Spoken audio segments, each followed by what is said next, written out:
An NBC presidential historian. He's also the author of the book Presidents of War, the epic story from 1807 to modern times. Michael, good. Before we put him on, I just want to say this morning, whenever I woke up, I knew what had went on last night pertaining to the counts, but I really didn't know what to say last night other than putting it out to my viewers that it had occurred pertaining to democracy had won. The fact is, it's not just democracy that has won. It has basically done an about face in understanding and realizing that everybody is not mentally sick towards this sick bed that we're in right now, and that maybe there is a chance because of a few people that can see the light or see the deception that the Republican parties was trying to put out there to the world, that if we as a society can't drain our own swamp here in America, how can we expect other cultures and other nations to drain their swamp if we can't drain ours? We are the leading example of all other democracies. For some reason, our democracy over here in America, and maybe it's because we sacrifice so much to get it, but for some reason we are the leading example of the free world. And if our free world fails, odds are probably 90% or more of everybody else's free world pertaining to a democracy will fail too as well. So what last night proved to me, first of all, that there are intelligent people still left in America. I don't agree with everything that the Democrats put on the table towards them agreeing with, but I for darn sure didn't agree with the red pertaining to what that they was trying to promote. And they had no vision, they had no ideal, they had no concept of reality towards the things that we're right now experiencing and the things that we need to do to quit experiencing those bad things. They were still climate deniers. They were still election deniers. They were still wackos, crazies. And I think the country has finally awoken to this and realized, you know what, this is not good. This is not what we need, is a bunch of Jerry Springer, Donald Trump enthusiasts out there that want to hype everybody up and basically cause a diversion in the degree that we're not concentrating on the things that we should be concentrating upon. I've said before, and I'll say again, as far as I'm concerned, the things that Donald Trump promoted before he was impeached regarding the country of the Ukrainians, he basically planted a seed in the hearts and the minds of the oligarchs over in Russia to the degree that they must have started thinking to themselves, well, they must not think that much of the Ukrainians. They did impeach their president, but they turned around and reversed it. So last night was, in fact, a bit of light at the end of the tunnel. Not to say that our walk through all this isn't going to be hazy, that basically the Republicans placed upon to so many people's lives in regards towards what went on in 1988 whenever they decided to stifle Ronald Reagan and then turn around and attack the founder of the Windmill Ministries towards trying to shut him up too as well. This paranormal, evil, demonic behavior has not won over the American democracy. And I just praise people that stand up for their rights, regardless whether it's their Christian rights or their political rights. I praise them because if we didn't stand up for our rights, we would be just like Afghanistan, and we would lay down and let those that wanted to dominate our lives dominate our lives. So by what happened last night, gave me even more of a sense of hope towards we have nothing to fear but fear itself, and that greater is he that is within us than he that is within the world. I'm not saying I'm perfect. I'm not saying I can walk on water. I ain't never rose the dead or turned water into wine. But odds are nobody else has neither.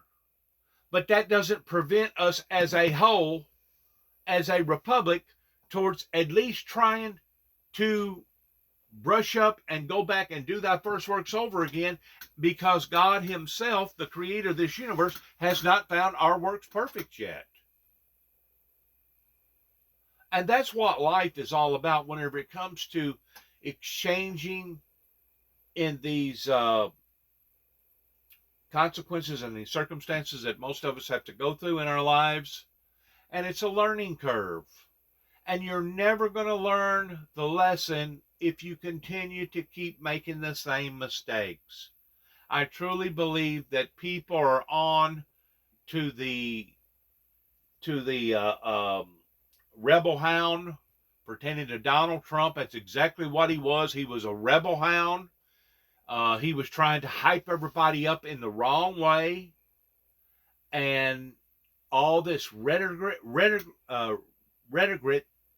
pertaining to these Republicans that kept spewing out all this stuff in regards towards fear-mongering, I hope now that they have learned their lesson in understanding that not everybody thinks the way that they think, not everybody believes the way that they believe, and not everybody is going to act the same way that they act.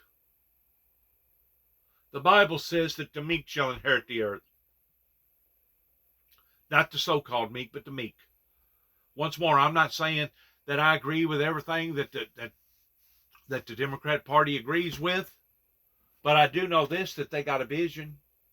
I do know this, that they're within the frame line of reality of knowing what's going on pertaining to our environment changes and all of our rivers and our water streams all over the world is suddenly starting to dry up, and we're seeing deluges come out of the sky like we've never seen before. They're not denying that those things either have occurred, are occurring, and possibly even will occur in the future. So now we're working on trying to rectify that and change that in some form or fashion, that if you had a bunch of Democrats in party, they were still going to be deniers about all of it.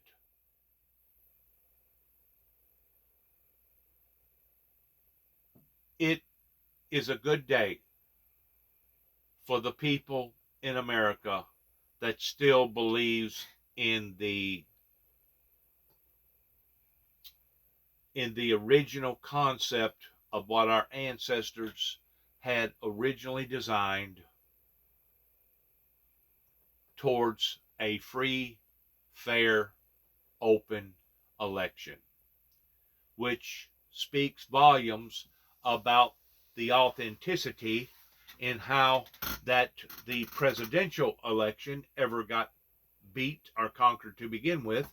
This verifies that even in the point of stressful times that has fallen upon to the American people, as far as high gas prices, high food prices, and high all these other prices, even during an event that has befallen, a burden that has befallen upon to the American people as severe as what it has, it still did not create the red wave that they were saying that it was going to create, which once more speaks volumes about their lies and deceit pertaining to the Republicans, but it also speaks volumes about the reality that the Democrats are facing into pertaining to the 21st century, because every culture, every generation has its own set of challenges. Our values shouldn't change because the circumstances of our challenges have changed. And that's exactly what the Republicans was wanting to do. They was wanting to change the cornerstone of who and what our original ancestors had in mind towards the will of we the people. Please listen. Michael, good morning to you again. Well, I guess it was a Good good night morning, to you. Al. You and I talked late last night. I just want to. We've heard a lot of the things you've had to say, and I hope my viewers all follow you on Twitter because you've got a lot of interesting stuff, and I want to talk about the broader implications of last night. But to the point about your wonderful book, Presidents of War, it was. It will.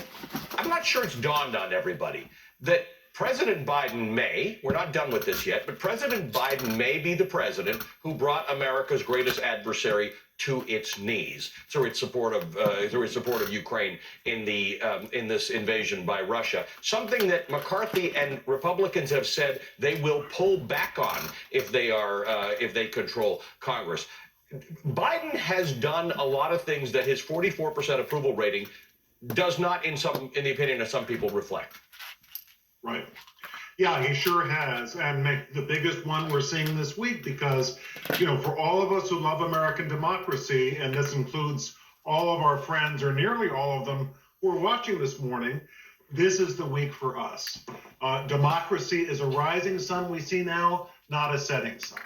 Just 7 or 10 days ago, there were a lot of people, as you know, Allie, who were predicting that we would be seeing this week chaos. There might be outbreaks of violence. There would be Republican candidates who lost the election all over the United States denying that they had ever lost and demanding to be installed. There were people predicting that this week we would see our last free and fair election. Look how far we have come. And why did it happen? Well, a lot of reasons, but one reason is that Joe Biden decided that the issue in this campaign would not be just inflation or just national security, as important as these things are, but whether we're going to survive as a democracy or not, just as in 1860 or 1940.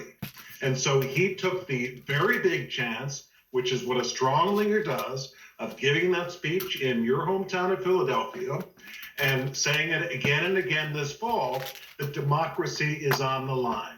We may not survive as a democracy unless people turn out of the polls. So look what happened. That trend that you were talking about just a few minutes ago. Look at the last century, 1982 with Reagan, 94 with Clinton, 2010 with Barack Obama. First-term presidents lose a lot of seats in Congress. That almost always happens, unless you have a Cuban Missile Crisis or a New Deal or a national solidarity after 9/11. Biden didn't have any of those things, but look what he's done this morning. He and the Democrats have held and may increase their hold on the Senate. They've got, as he was saying in the clip you just showed, a slim chance of holding the House, but at least it's going to be extremely narrow.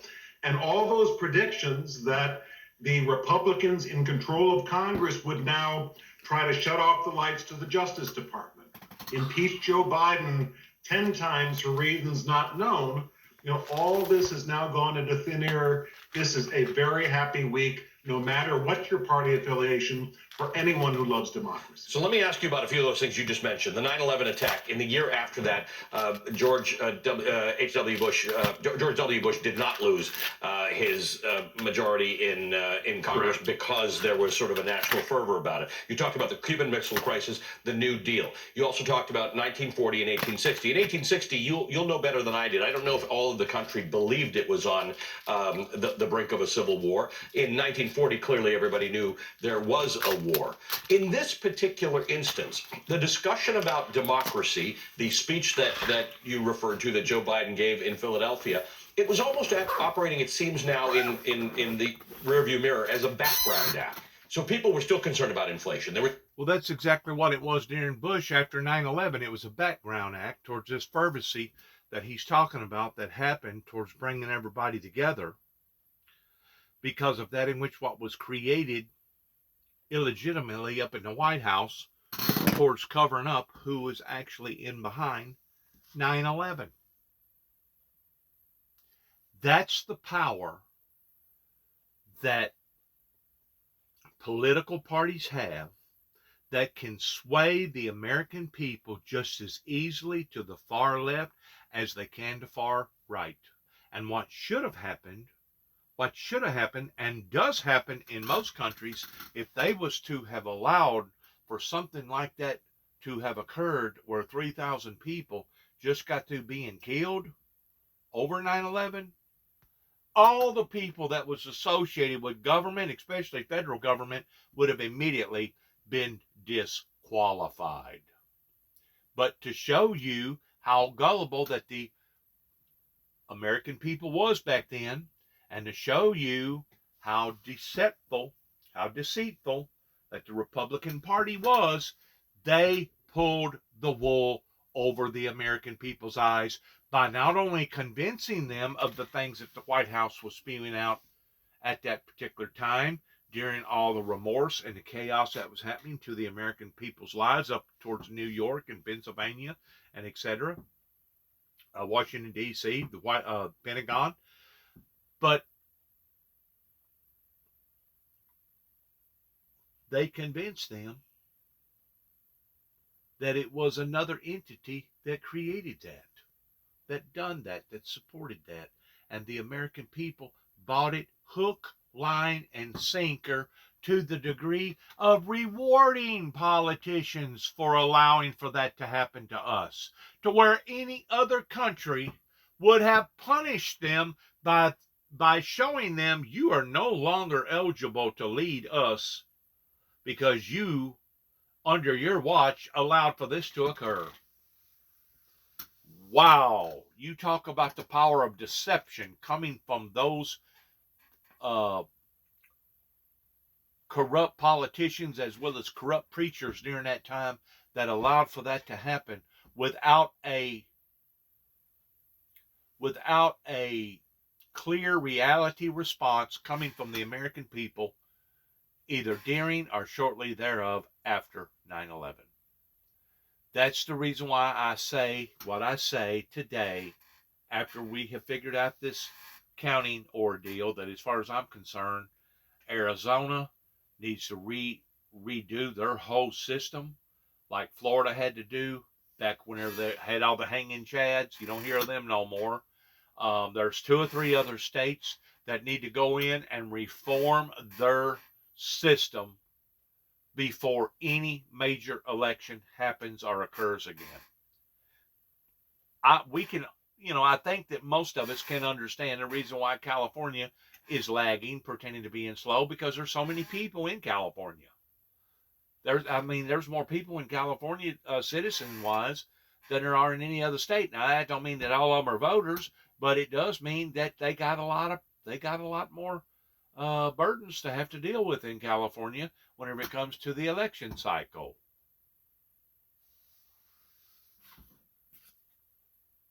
They were still concerned about the price of eggs. They were still concerned about abortion and the fall of Roe. But it wasn't to the exclusion of worrying about democracy. Obviously, the Roe thing was tied to democracy, but it seemed that Americans were able to hold this thought in the bottom, which didn't say democracy is necessarily my biggest threat. It was for Republicans, but it was okay. It was enough for me to say, I need to vote with the idea in the back of. In 82, I remember that very well. As just a young lad,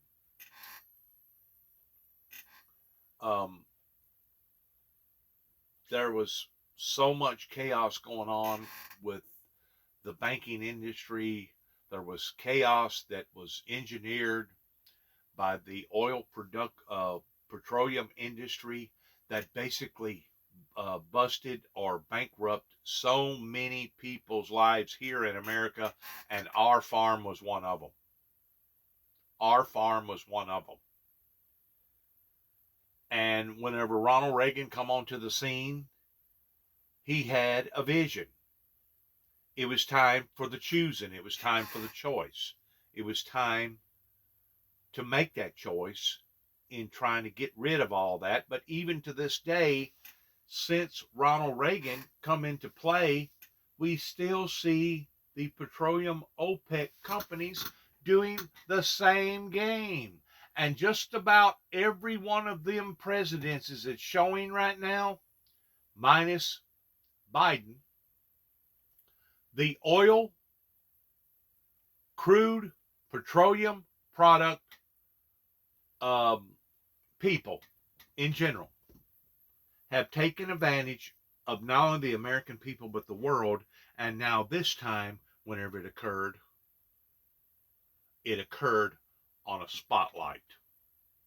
Now, what's the American people going to do about it? What's this government going to do about it? Because, like I said, this is not the first time that they have cried wolf, the petroleum oil companies, in driving their prices up, which drives the inflation up, which makes it hard on people's lives. How many times are they going to do this and think that they're going to continue to do it and get away with it? I know in my lifetime, I have seen it at least 5 or 6, maybe 7 times, just about the amount of times that you're looking at all them different presidencies right there, including what went on in Biden's presidency. All because of the crude oil, which stems back to the very masterminds that masterminded 9/11, which was the very people that have been known of sponsoring terrorist groups all over the world, including themselves, pertaining to the Saudi Arabians. When are the people going to awaken? And what happened last night may be a bleak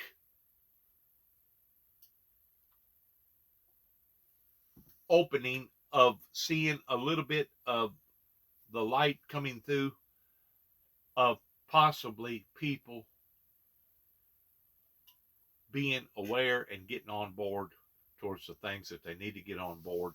And it's not just it wasn't just democracy on the line last night or during this election. It was basically the survival of this planet. The very survival of this planet was on the line last night. And I know a lot of people don't see it that way, but that's exactly how I see it. If we do not all move together as a unified unit, not only here in America, but a global unit, if we do not all move together in these problems that we are facing, they are only going to tragically get worse and worse and worse. And the reason why I know this is because the Bible had already predicted that the river Euphrates would dry up, pertaining to the million man or 200 million man war or something like that that's going to occur, where the blood will get as deep as a horse's bridle. That all these things was already selected and predicted by the Bible, by God, of occurring. It just so happens we was blindsided to the degree that we couldn't figure out, well, if it's going to dry up the one of the biggest bodies of water on the planet pertaining to the river Euphrates, what is it going to do to the rest of the water system here upon to the planet? And what's going to cause the water system to do this? I continue to preach and preach and preach and tell people that we really don't have to worry about God coming back and destroying us, because we're destroying ourselves. But that's the very reason why God is going to come back and destroy us, is because we are destroying ourselves, and we are destroying this planet, this creation that God gave us all to live on. We all breathe the same air. We all look at the same sun. We all get the benefits from the sun. We all see the same moon. We all see the same Big Dipper and the galaxies and all the other things that we experience. Whenever we go to the oceans, the seas, they're all interly connected and tied together. There's so much that everybody has in common. And to think that the devil has come in to kill, steal, and destroy, towards him being the author of confusion, you talk about him doing handiwork to not only the Americans, but to the world for the past 30 plus years, since the lower president that you're looking at there, between the lower president and the one right above that, George H.W. Bush and Ronald Reagan, since they decided to make a left turn instead of a right one, being supported by the so-called churches over here in America, that, oh, we want to talk about these things, but we're not really pursuing them or acting upon to them. So in the meantime, what happened to the founder of the Windmill Ministries that should have been supported all along by the United States government and by those preachers and by the people. He got shunned. He got ridiculed. He got thrown out on the limb to dry. He was treated in every ungodly, unimaginable way that you could think of, beginning right here in Northwest Tennessee. In Northwest Tennessee and the White House combining together, they basically formed a resistance movement that now has backfired on all the people. And I just pray to God every day that my story will be told. I pray to God because I can prove my story. I have documentation to authenticate my story. I just pray to God that my story will be told, and it will be told in the right format, to the degree of exposing all these evil, demonic, senseless, cowardly people that have now put us all in jeopardy towards the problems that has inundated the American people's lives and the world. I am a soldier for democracy. Unlike certain people in Palm Beach, Joe Biden, a freedom fighter, a soldier for the freedom of those that deserve to be free and not be held under some sort of evil regime like the Pharaohs was holding the children of Israel. Let my people go was God's words to the great liberator Moses again and again and again before he finally figured out that Moses' God is in fact the real God. Biden appealed to the best in America, not the worst. He said, you have to have a democracy if you want a good economy. Have to have a democracy if you want national security.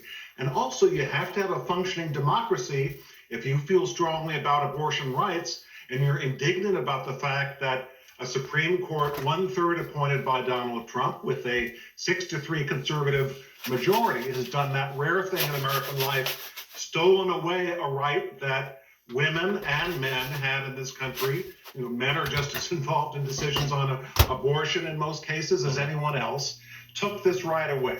If you don't have a functioning democracy, if you've got authoritarianism, you will lose these things at night without even a battle.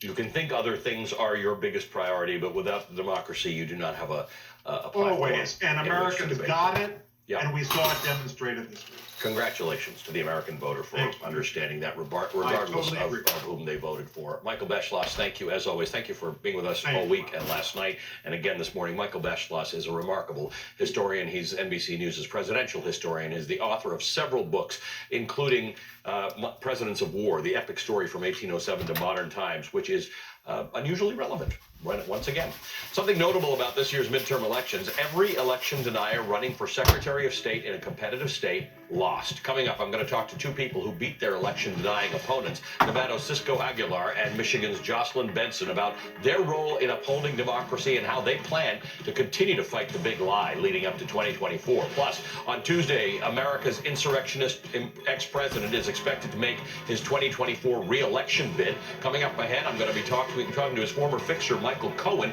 who was by Trump's side in 2016 but couldn't be farther from his ex-boss this time around. Cohen has long maintained that despite what Trump says, he still doesn't believe he's actually going to run for president again.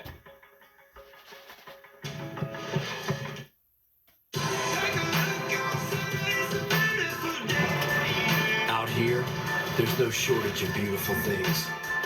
But when you have the capability to go anywhere and do anything, you realize there's nothing more beautiful than freedom. Shop and buy online with Jeep eShop. And now during the Jeep Black Friday sales event, well-qualified lessees can lease the 2023 Jeep Grand Cherokee 4x4 for $431 a month.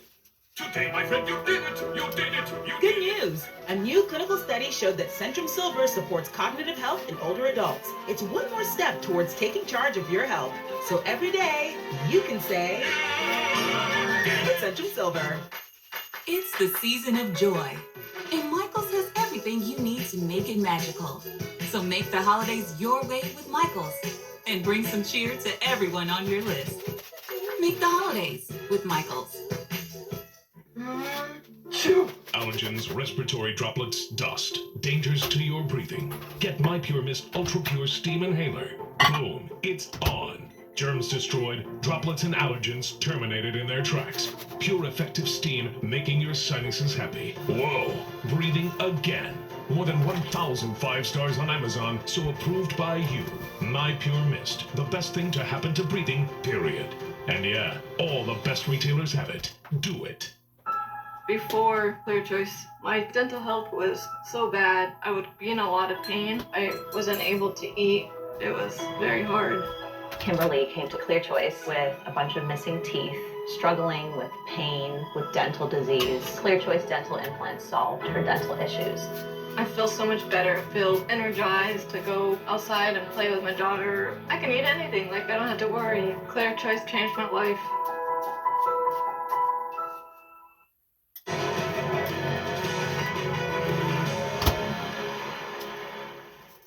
The win for Senator Catherine Cortez Masto in Nevada means that the Democrats will hold on to their majority, albeit a razor-thin one, in the Senate, with or without winning Georgia. The Georgia Senate race will still head to a runoff on December 6th, a redo, basically.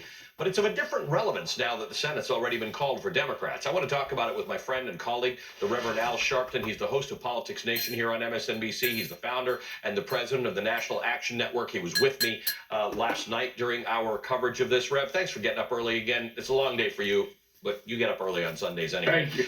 I want to just explore something with you that we didn't get a full chance to talk about last night, which becomes relevant because I have had people ask me, why does Georgia do this runoff thing? Why do you have to get 50% of the vote? And there's a technical reason for it, but there's actually a more important reason for it that you were starting to get to last night. This is actually rooted in racism.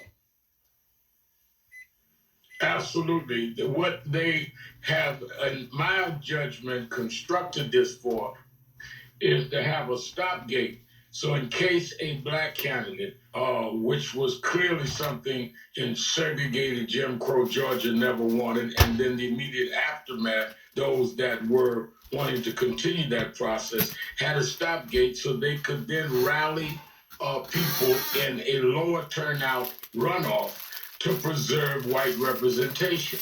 And I think that we're seeing that in this situation. They never thought they would end up with two blacks in the race. But again, Herschel Walker has become the appointed candidate of Donald Trump and overwhelmingly has been supported by white MAGA voters. And this stopgate is there. If that was not there, Senator Warnock would already be announced the winner. To have to go through this a second time was to try and give them some kind of stopgate or check that they can try to slow down someone's momentum. And in 2020, there was a much longer time period between the election night and the redo, the runoff race. In this case, it's in less than a month now. It'll be December 6th when it happens, which was also a change in the voting rights stuff that went on in Georgia, also meant to disadvantage the Democratic candidate in this case. Absolutely, because it says that we're going to turn it around quickly. You must ask the question, Ali, what is the rationale of doing it in less time than you just did it a year ago? What's the explanation? There has not been one. And the only thing that one could feel is that they're trying to rush the process, give Warnock and the Democrats less time to get the funds, resources, people on the ground organized, all to the advantage of a Republican infrastructure with a Republican governor, etc. And this would be his disadvantage. I think that people in Georgia will rise to the occasion and answer that. But I think that if you're talking about playing with a stacked deck, they've tried to stack this deck. You and I talked last night before Catherine Cortez Masto was declared the winner in Nevada, and the speculation was that if she didn't win, and it all came down to Georgia for control of the House, everybody, Democrats and Republicans, would throw the kitchen sink at that race, money and resources. Your view last night is that if Catherine Cortez Masto did win, which she did, and this is no longer about control of the Senate, there are going to be some Republicans who are not all that interested in supporting Herschel Walker because he's such an unusual candidate. Now, I hold to that this morning, being that I'm glad Castro Maestro won.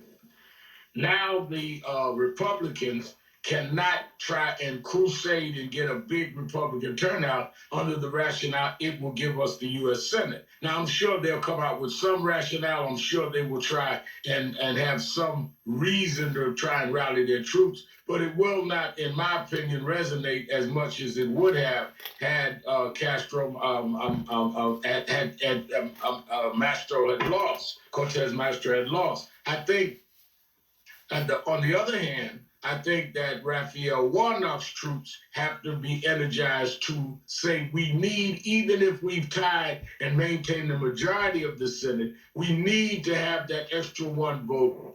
So if we have what we had in the last session, Democrats, Manchin, and in some, well, in both cases of major concern, Manchin and Sinema going against the Democratic caucus, then we will now have another vote, and it lessens the impact of Manchin and Sinema. So there's a lot of inside politics that they're going to have to make very popular to give rationales for turnouts on both sides of this.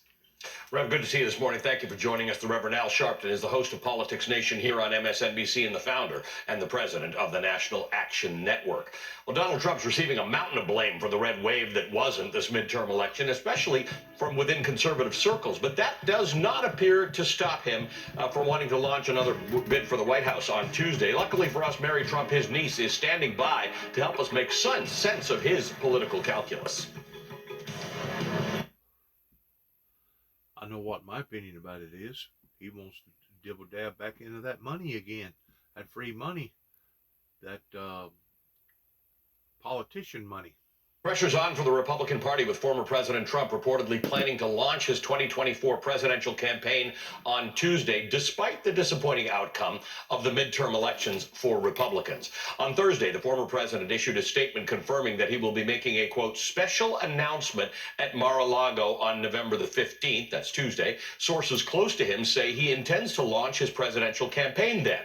Trump endorsed several candidates in key races who lost. So far, every gubernatorial and U.S. Senate candidate that he backed in 5 key battleground states failed.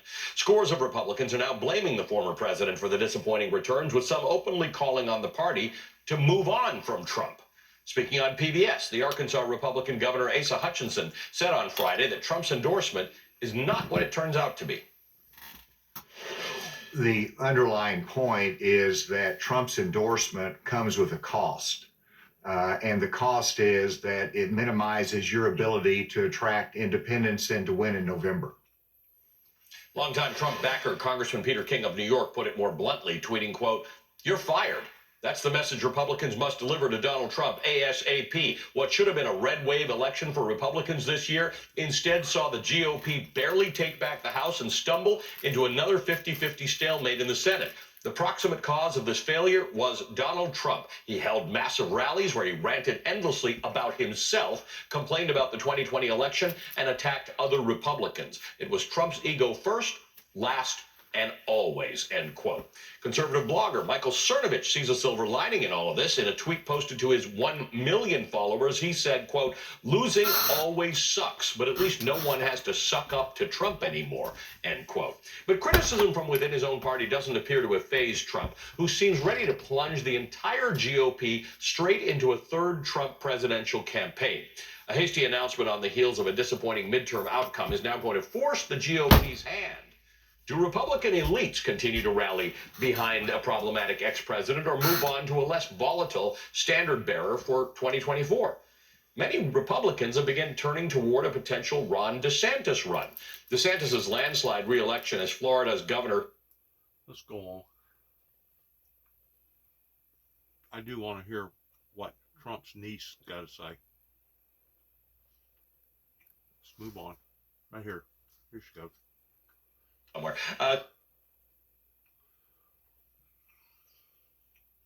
Created the world's most dangerous man. Mary, good, whatever. I've been on TV so long. It's sometime of the day. It's afternoon somewhere. Good to see you, Mary. First of all, we're hedging all of this, right? Because Donald Trump says he's announcing his run on Tuesday, but one never knows with Donald Trump. And the other thing is, it may be a remarkable reminder to America of what used to be, right? One of the things that may have won last night, we keep talking about Joe Biden's low approval rating. But Joe Biden represents normalcy. He represents, I'm not going to get on TV and say crazy stuff to you. I'm not going to tweet crazy things. This is just normal. And on Tuesday, we're going to get a big reminder about what not normal looks like. Yeah, I think we are. And I think it's also safe to say right now that Donald Trump is the most dangerous person to the Republican Party. And they richly deserve it. It will be quite something to see the Republicans try to distance themselves from the man they helped create. And quite honestly, in other words, it couldn't have happened to a better group of people. That's what she just said. Who would still be promoting him if they had won last week. So I don't think we can let the Republicans get away with any of this. We can't allow them to separate themselves from Donald Trump. But you know what? Donald Trump isn't going to let them do it either. Whether or not he runs, and I believe that he has to announce that he's going to, and at least pretend to for many reasons, including all of the criminal and civil cases that he's involved in right now. But whatever the reason, whether he runs, pretends to run, or doesn't run, he will do anything to take down any Republican who dares go against him. And as he made it clear a week ago, he's willing to dig up dirt on his opponents, including Ron DeSantis. And what that's called is dirty pool. That breaks all the violations pertaining to the normalization of the way that the American politics has been run now for years and years and years, in which maybe in ways it needs to be done that way to break up all these criminal organized crime syndicate members of all this dark money towards bringing all this stuff to the light so that the people can shame them and put them in their proper positions, including Donald J. Trump. It goes back to the scenario that I've used before of the movie or the sitcom that they had out called Survivor. And at the end of the week, if you didn't perform a certain way, everybody got together and they all voted, and they voted one particular person off the island. Well, how can you vote the person off the island whenever the person that you're trying to get off the island actually owns the island? And that was the stalemate that the American people have run into pertaining to this open resistance movement that began in the latter part of the Ronald Reagan era, where not only did the politicians go to the far right, but also the preachers and the congregations and behind the preachers didn't go to the far right. That has basically put us where we are today. These people have become excessively powerful to the point that now they own a portion of the island. And to get them off of the island is going to require a great deal of skill, and the people on the opposite side of the island are going to have to pull together if they're ever going to survive in the game or the sitcom that was called Survivalist or Survival or something like that. And that's basically what we're running into here in real life, using that as a metaphor of that in which what I'm trying to make a point towards. Well, so is he being a sort of a caged, a cornered person right now? Because is he hearing this criticism? It's all out there. It's from people who are closer to his base than have been in the past. A lot of mainstream, regular conservatives have for some time been saying it's time to get past Donald Trump. But in this particular case, it's people even closer to him, including some in his inner circle. He's not a politician. You got to realize that. He's not a professional politician. Anybody that's discussing his name right now, in his eyes, is a good thing because it brings up his popularity that much more. And I guarantee you, even if he does not throw his hat in the ring towards running for president, he's probably got 1,000 or maybe 10,000 different ideals towards starting his own TV show again, or getting back in this, or getting back in that, or doing this. He's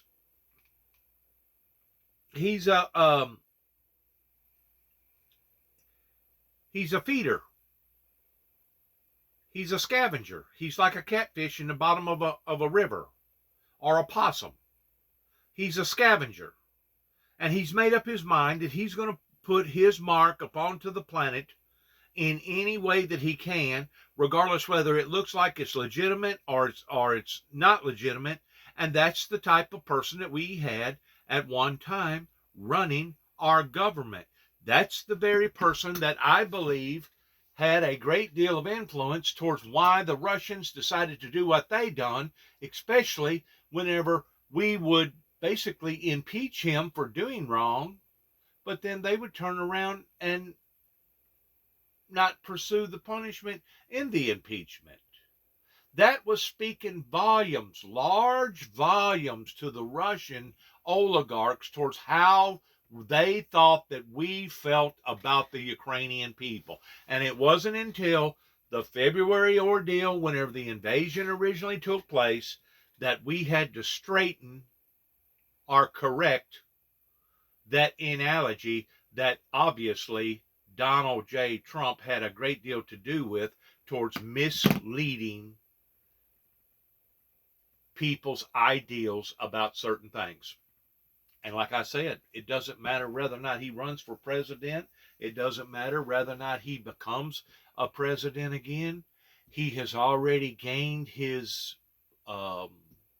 famous popularity status to the point that now he can basically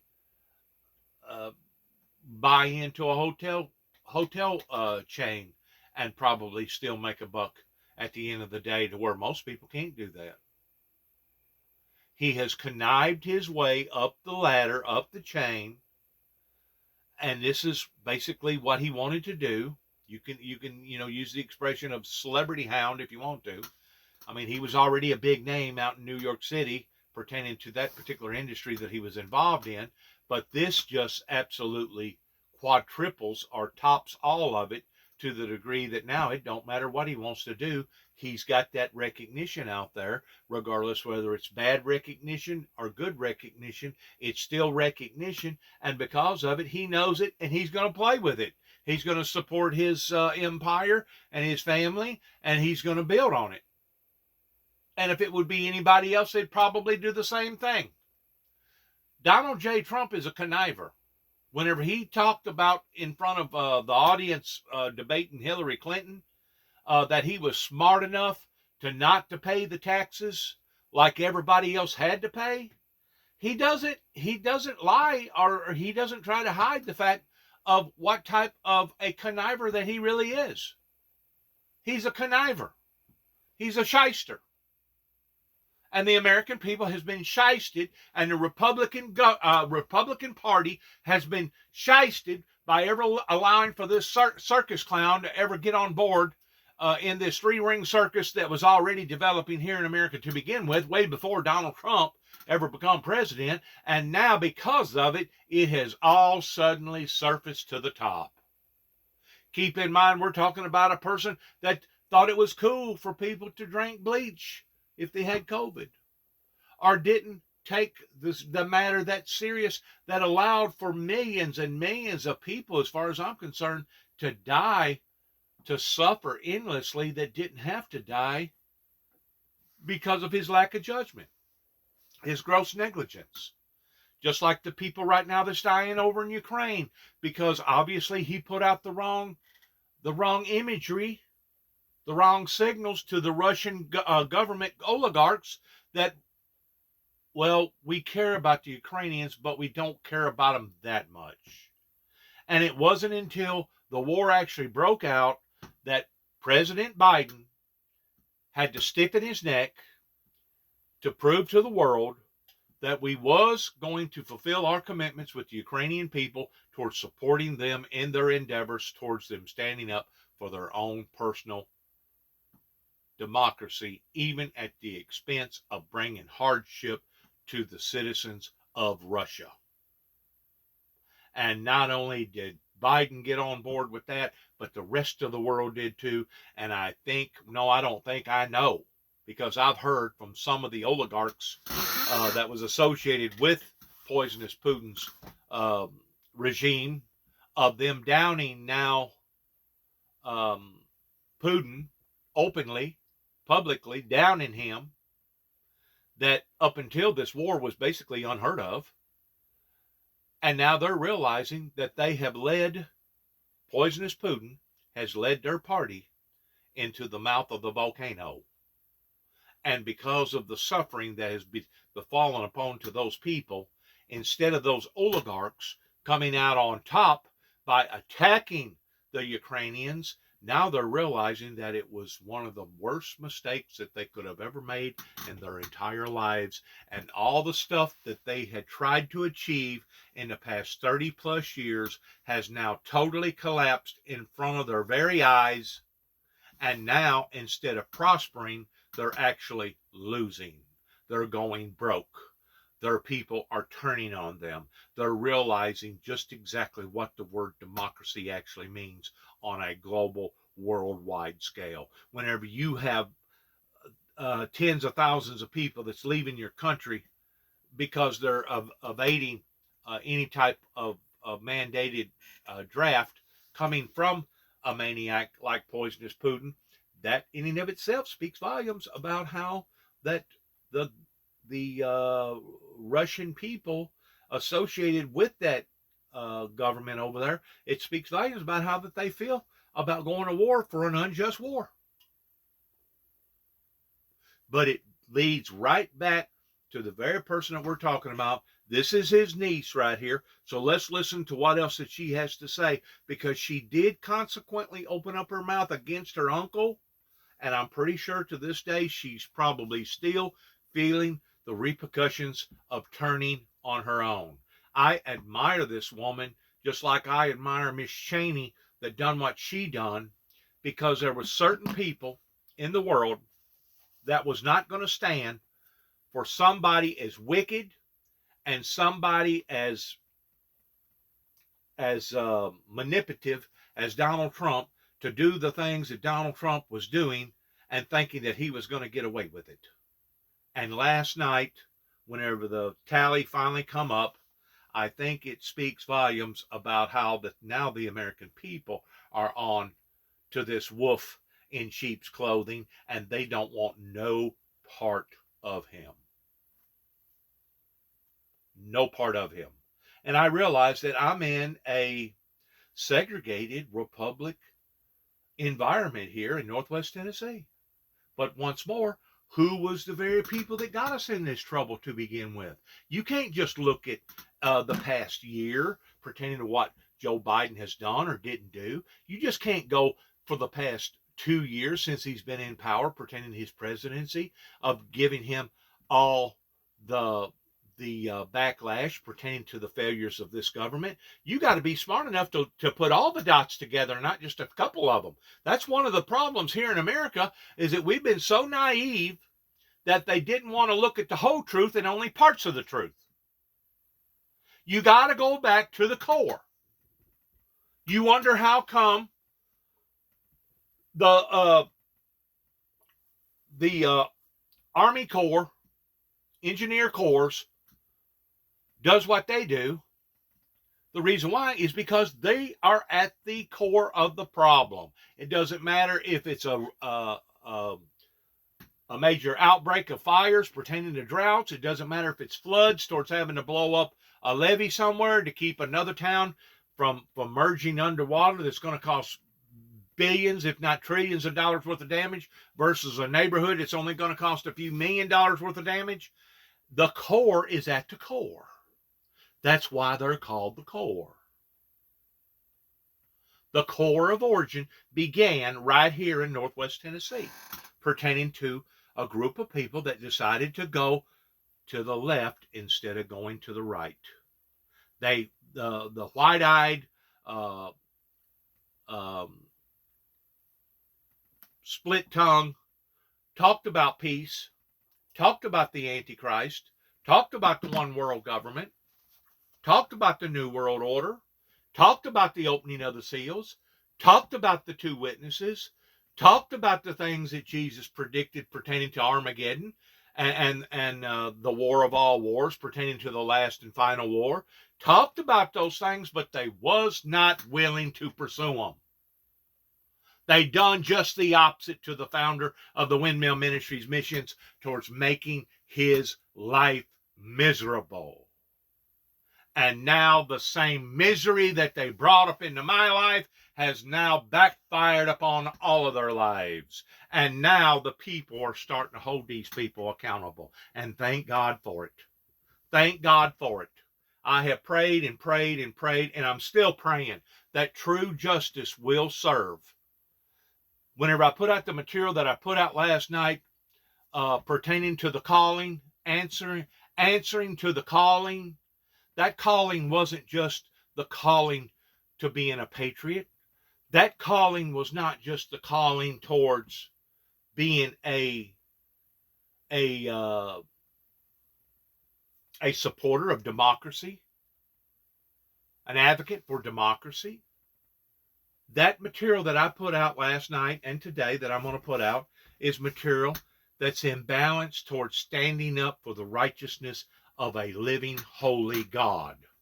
Standing up for the remaining living Savior that rose from the dead, that now sits upon the right hand of the Father, that looks down upon us making intercession prayers because of our stupidity and because of our inadequacies, and prays every day to the Father, Father, don't bring your wrath upon them yet.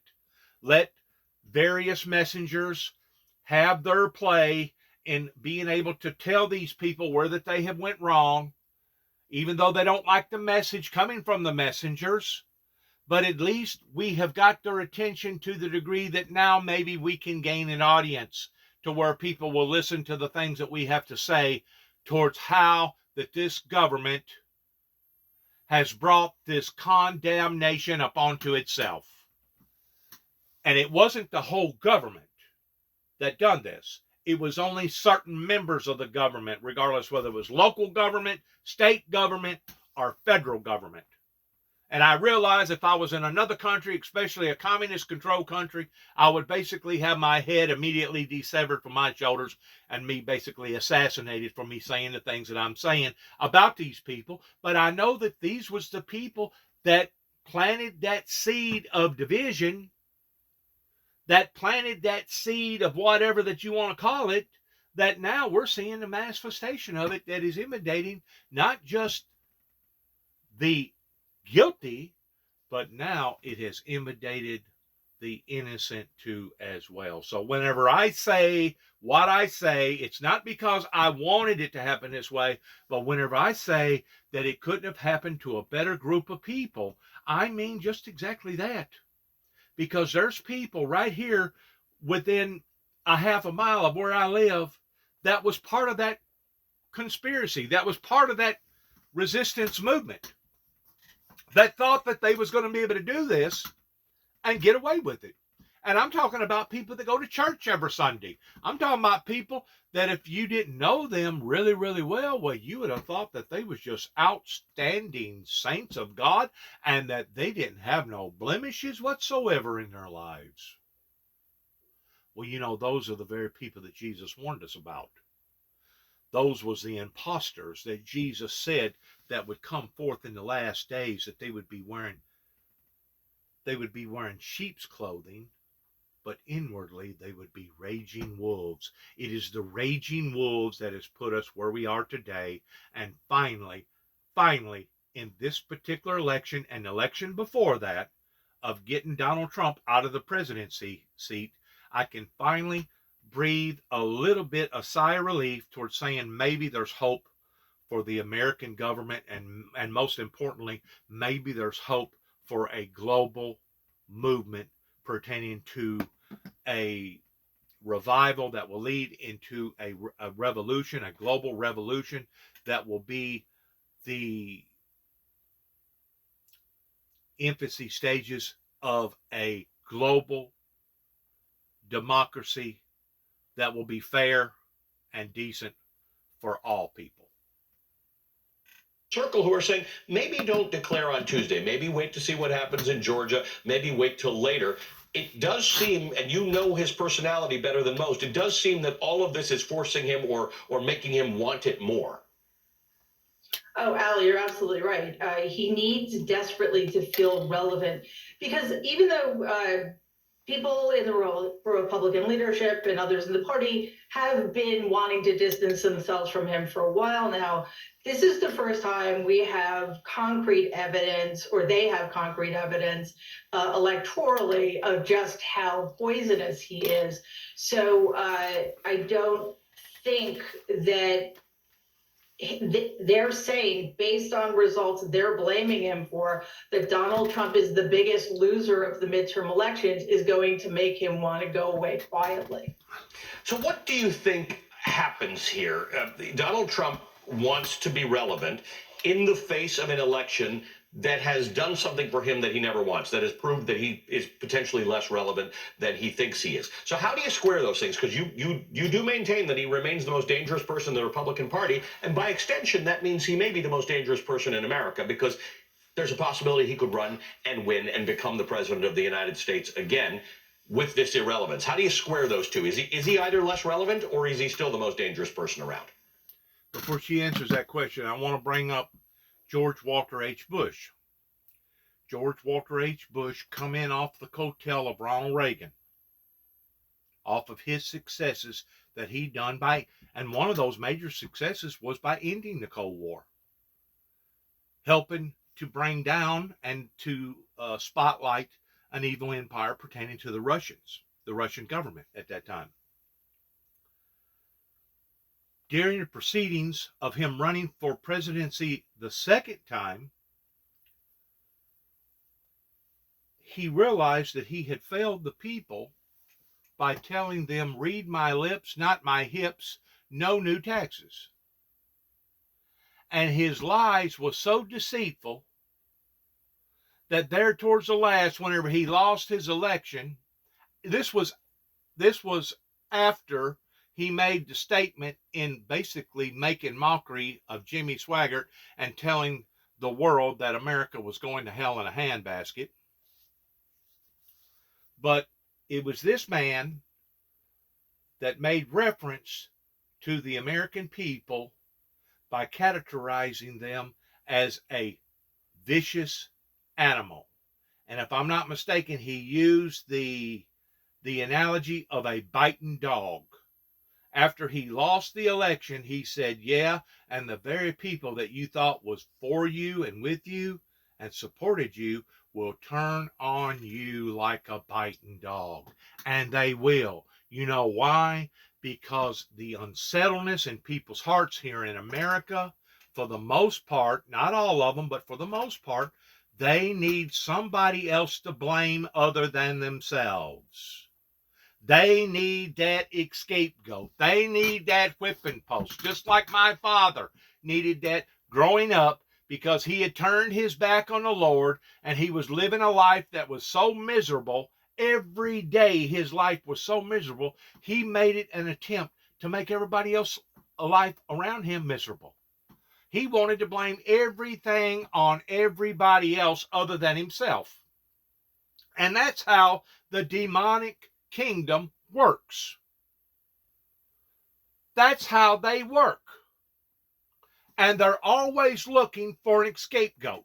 They're always looking for somebody else to blame other than themselves. And I guarantee you, for the most part, there'll be a great deal of the Republicans that will turn on Donald J. Trump, just as they turned on George Walter H. Bush like a biting dog, and they will use him as an scapegoat. And the American people, 9 times out of 10, will eat it up, hook, line, and sinker, not realizing that the monsters are the very ones that's accusing one of the main monsters of being a monster. That's how they work. They shuffle things around. The trickery of the hand. The mastermind of being a magician. The sleight of the hand. That's how they work. And until we, as a true Christian society, wake up to these undermining tactics that has put us where we are today, we're only going to continue to be like that dog that not only was a biting dog that turned on his own master, but that same dog was chasing after its own tail that was moving. It was moving, and it was moving and going around and around in circles, but it wasn't going nowhere. That's the part that I'm trying to make, that finally there was a bleak of light pertaining to not only this election, but the election before this, pertaining to the presidential election, that maybe the people have had enough of this, and now they're beginning to wisen up and smarten up towards what's actually going on here. In other words, they're beginning to smell the you-know-what that now everybody's having to walk in, and they don't like the smell.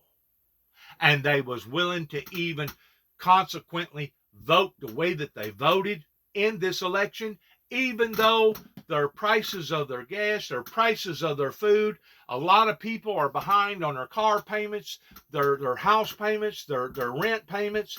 A lot of people are struggling right now, even though they're struggling. Even though they're struggling, they still wasn't willing to bite it hook, line, and sinker like the generations and the cultures before them. So I can honestly pat them on the back by saying, congratulations, America. Congratulations. You have finally began to see the light at the end of the tunnel. Now, you've had to go through so much misery and sorrow that these evil, demonic, Luciferian, Lucifer reptilians has put us through, that, you know what? Their day's coming. They think that they have gotten away with this, but their day's coming whenever they stand in front of the great master at the great white throne judgment, and he's going to ask them some very, very, very serious questions. And unless they have some very, very good answers, he's probably going to say, I can't say this for sure because I can't speak for God in this sense, especially on a one-to-one level, but he's probably going to say just exactly what Jesus Christ said that he was going to say, which is, depart from me, for I have never, ever known you. You was a manipulator, you was a sheep, you was a wolf in sheep's clothing, you was an imposter, and now the American people are finally onto you. Just like God is going to be on to them. Because I promise you, whenever it says in the Bible that God knows our hearts and he knows us better than we know ourselves, I promise you that is absolutely 100% factual. Because most people don't really realize who they are or what they are until they get some years on them. And then even some of them really don't know the point of origin towards their northern light, towards where they want to go in their personal lives, much less in the sphere of influence towards influencing other people's lives. A lot of people live to be 100 years old and are still just as dim-witted about who they are and what they believe in and towards their soundness as what they was before they ever come into existence to begin with. You know why? Because those was the people that are lost, just like the Bible talks about, that if the lost lead the lost shall leadeth off into the mouth of the volcano or leadeth off into the ditch. And those are the people that we're going to have to become alerted to pertaining to all these reptilians, these walking humanly Homo sapien reptilians, and get away from them. It's very obvious that they didn't care nothing about nobody but themselves to begin with. It's very obvious that they didn't know daylight from dark. They didn't know their you-know-what from a hole in the ground. The only thing that they knew that they was going to manipulate the system and break the system, even at the expense of padding their own pockets. And that's exactly what we've seen for the past 30 plus years. And that's exactly what the American people are seeing out of the Republican Party pertaining to their leader, Donald J. Trump.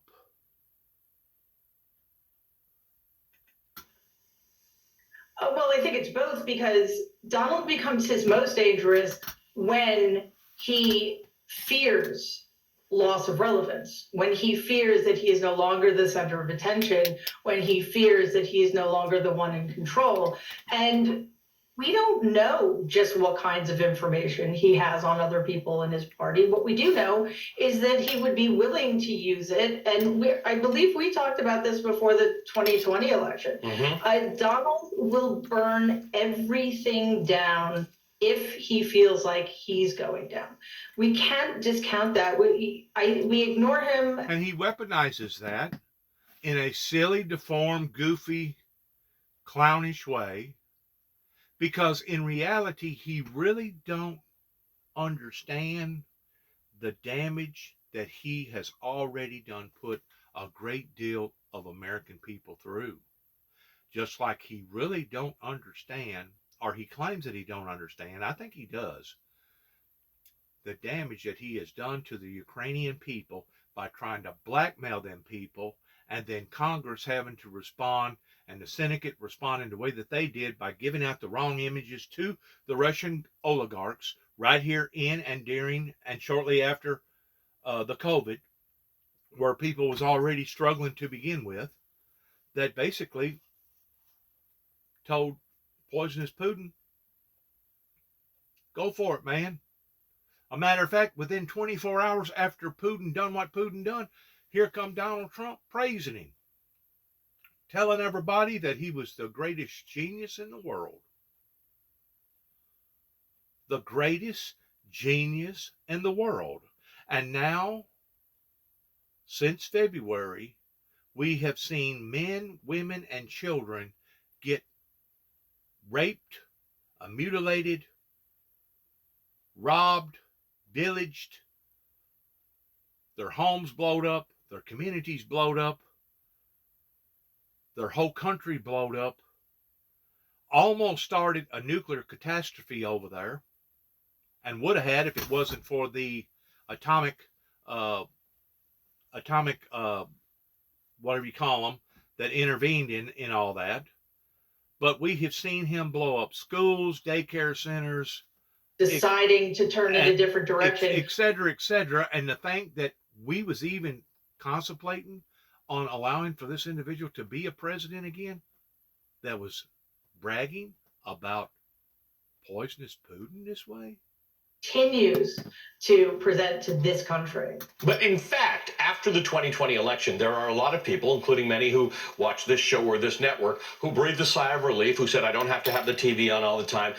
We've escaped the worst of it. And I've been worried for 2 years that that's not actually true at all. And now there are yet more Americans who feel much more relaxed this Sunday morning than they did on Tuesday morning, who think, wow, we've done it again. We've dodged another bullet.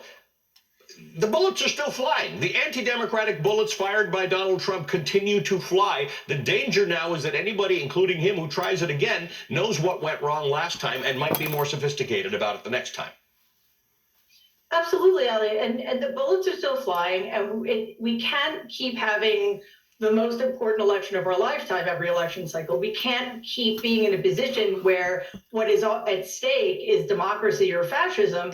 And to let our guard down at this point would be missing a serious opportunity, because yes, it's amazing news that the Democrats held the Senate, might even increase its margin in the Senate. They may indeed hold the House, or at least lose it by a tiny margin. I mean, we can really call this a blue tsunami, honestly, given everything that was going against the Democratic Party. However, We need to keep in front of mind that tens of millions of Americans voted for autocratic, anti-democratic candidates who were election deniers and pro-insurrection. So that's not going to change. The Republican Party's message, in other words, the danger is still out there. officially, but what it stands for has not changed and will not change, and that's what we need to be on our guard against. Mary, thanks for being with us. I think I want to join you later this week on your podcast.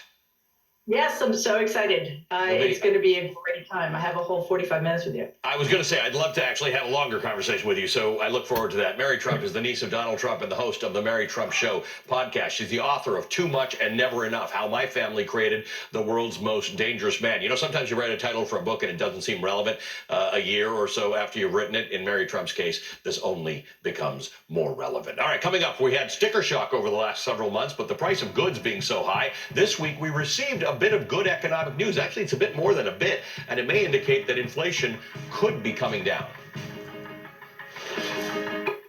Well, it's time for the conglomerates to realize that without us, the smaller people, their businesses fail too as well. And if they're not willing to take it on the cheek a little bit, especially people like Walmart or whatever in these big retail stores, towards dropping their prices, their merchandise ain't going to move off the shelves. It's not going to move off the shelves, and they're either going to have to downsize it towards putting it to half price or even worse, or just throwing it away to begin with, which is a total loss. So these retailers, these oligarchs, has finally opened up to that and realized, you know what, we're going to have to do something. If not, this thing, it's now biting the general public. The poor man and the working man is eventually going to bite us too as well. So they're trying to backpedal their way out of all this, and hopefully they have made the right decision in accommodating the customers versus accommodating themselves. And maybe later on down the road, maybe a year from now, 2 years from now, maybe they can make up for the losses. But as of right now, they're fixing to take it on the cheek, how that the American people have been taking on the cheek if they don't compromise on a lot of these prices. And I think these bigger oligarchs finally have woken to that. They have finally reporters started asking, realizing that, hey, this thing could actually come back and hurt us, you know? And it will, because the merchandise isn't moving off the shelves unless it goes to a clearance aisle, or unless they mark it down 25% or a third or half price. And right here next to Christmas, they're having to compete with everybody else that is on to that same ideology that's doing the exact same thing here in America. So yes, hopefully we will see prices lower in some degree of how that they was basically hijacking the American people towards gouging everybody. Because of why? Because of what the oil, petroleum companies and communities had done to us all. To me, supporting that man right there, especially knowing what you know today about him and his conniving, manipulating ways, would be like saying that you was a supporter or a backer of Adolf Hitler. Or you was a supporter and a backer of poisonous Putin towards trying to genocide the Ukrainian people. And the only people that's going to support Adolf Hitler is those that are messed up in their minds, that think that the white race is the only superiority race above all other races, that want to fumigate this ideology to the degree of being part of the Aryan Brothers, which is a known evil entity that is so totally upside down that it's not even funny, that basically is a stem off from Adolf Hitler. There are sick individuals out there that support Adolf Hitler's ideology. just like there's sick individuals, I'm sure, that supports poisonous Putin, just like there's sick individuals that support the man that you're looking at right there, that has brought us into these problems, because I believe of all the love letters that he was receiving from Kim Jong-un, the guy over there that's just itching to want to make his mark on the planet Earth some way or another, towards blowing up all these bombs and stuff, knowing that it's making people nervous.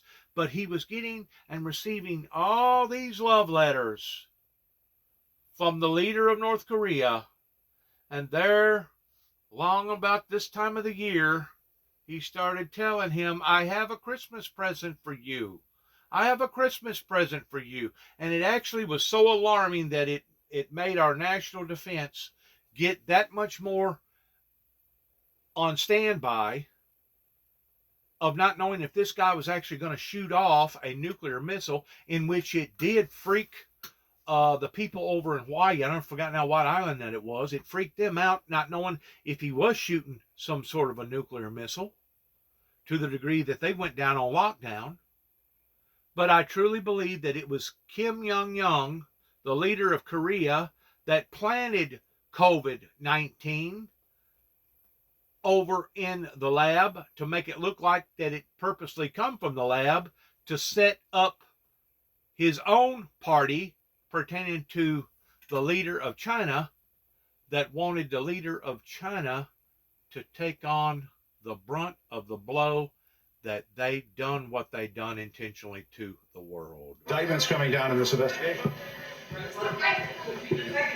Mr. President, I'll tell you what, CNN should be ashamed of itself having you working for them. You are a rude, terrible person. You shouldn't be working for CNN. Peter, go ahead. In Jim's defense, I've traveled with him and watched him. He's a diligent reporter who busts his Well, I'm butt not a like big the rest fan of yours either, so I understand. to be honest. So Ever wonder why they call it the American dream? Unbelievable. Unbelievable that guy spoke out the way that he spoke out towards stepping on little people. And now the little people are getting stepped on, because it was the little people that got persuaded that Donald J. Trump was their liberator, or the chosen one. And we see what he was chosen to do. He was chosen to bring more chaos and anarchy and hardship to the American people's lives, that I hope to God that the Republican Party in general are waking up and realizing this. That he wasn't nothing more than a fraud. He was basically an imposter. That Nancy Pelosi had already nailed him towards being an imposter. He was a clown in a circus show, that I tend to wonder if some of those congressmen at the time intentionally wanted him to get up there to cause this kind of chaos. That way, it would have deviated our thoughts and where we should be thinking towards who actually created this problem, towards going back to the core of origin. That way, they wouldn't have received the fault for this type of travesty that has happened to the American people. In other words, he was put in for a diversion to get everybody thinking about Donald J. Trump, that either Donald J. Trump is the savior, the great liberator to the country, or Donald J. Trump is the mastermind of being nothing but a circus clown. Either way, we was deviating from the things that we should have been thinking about and discussing, because now we was discussing Donald J. Trump.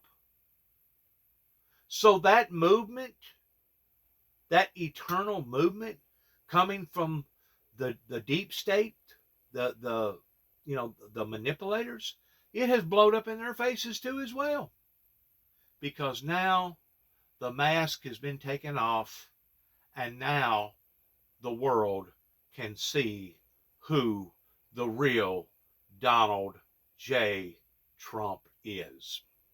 Thanks again. Good luck to all of us as we end this particular program by saying God bless America. God bless America's endeavors. And a couple of days after Veterans Day, we want to say thank you to our veterans and shalom.